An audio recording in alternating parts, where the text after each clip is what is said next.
would help small businesses also to bounce back. Kitchen's location is quite distant or isolated to make it sure nga limpyo ang next temperature check and of course disinfection of the hands.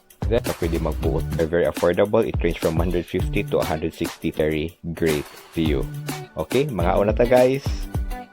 And I really like this if ever in this Korean place. I haven't eaten Korean. Then again, if ever you don't eat meat, you can request nga dili na siya butangan. Get, please cover your mouth. Hi, I'm Doc Save and this is what I do when the dentist is out.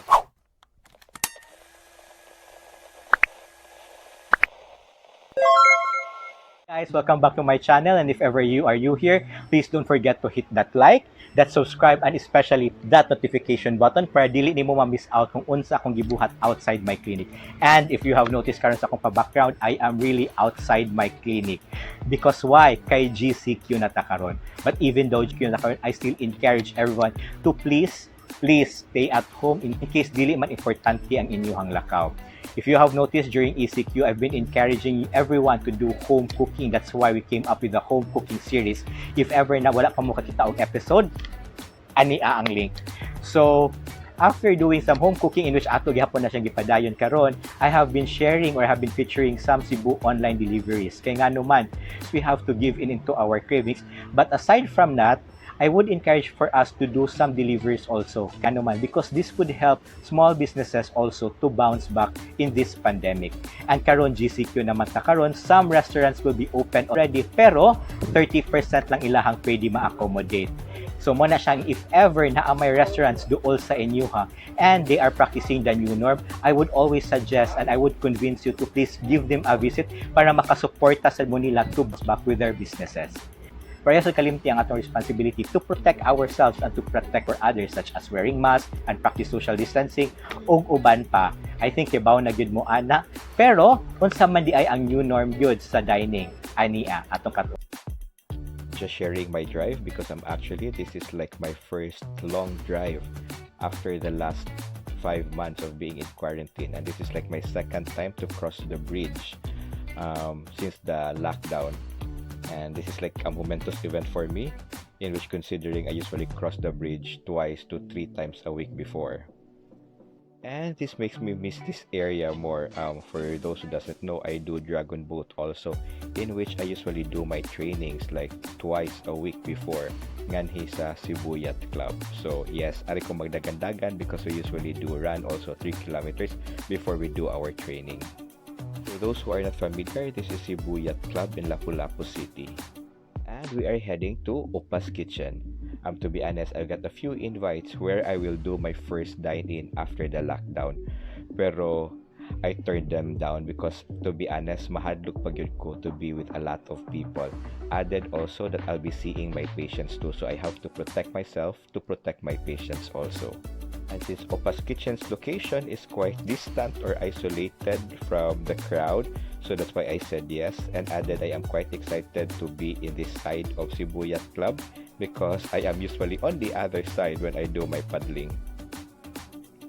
Okay, so I really miss the sea now, but loving the fresh air.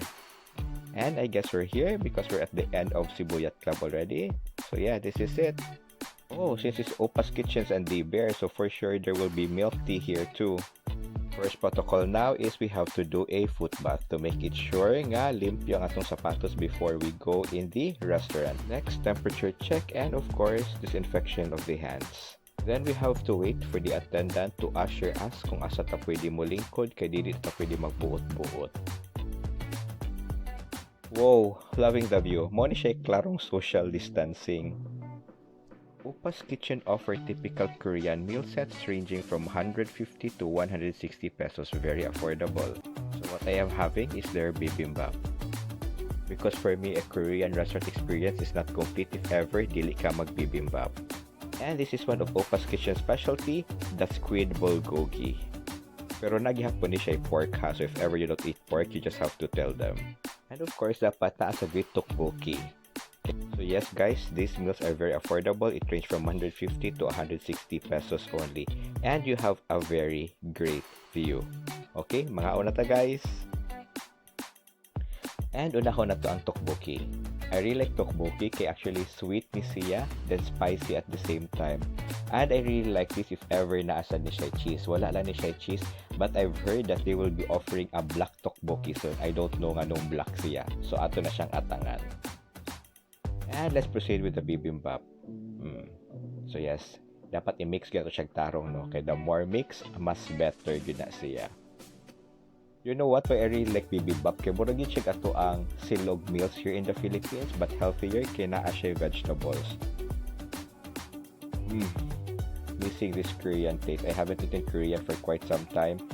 And well, if ever during classes, I usually eat Korean food like probably once a week. Pero na sobraan ako ang gochujang, so murag hang na kayo siya. Later na sa bibimbap ha, aris ako sa Squid Bulgogi.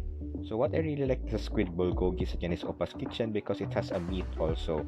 So dili lang siya basta-basta squid. But then again, if ever you don't eat meat, you can request nga dili lang siya butangan og pork.